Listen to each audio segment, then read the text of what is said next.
أهلا وسهلا بكم في قناة منوعات أحمد شعبان. لا تنسي الصلاة على النبي. مفاجأة: قرار تاريخي بشأن مشاركة نيمار في مباراة الهلال والاتحاد.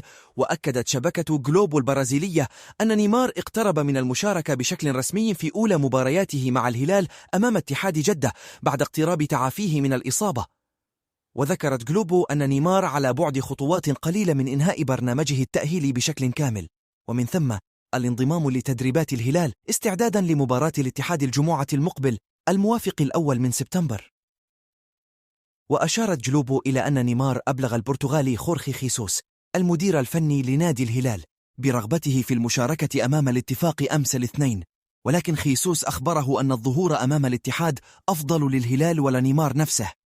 لا تنسي الصلاة على النبي. شكرا لكم على المشاهدة.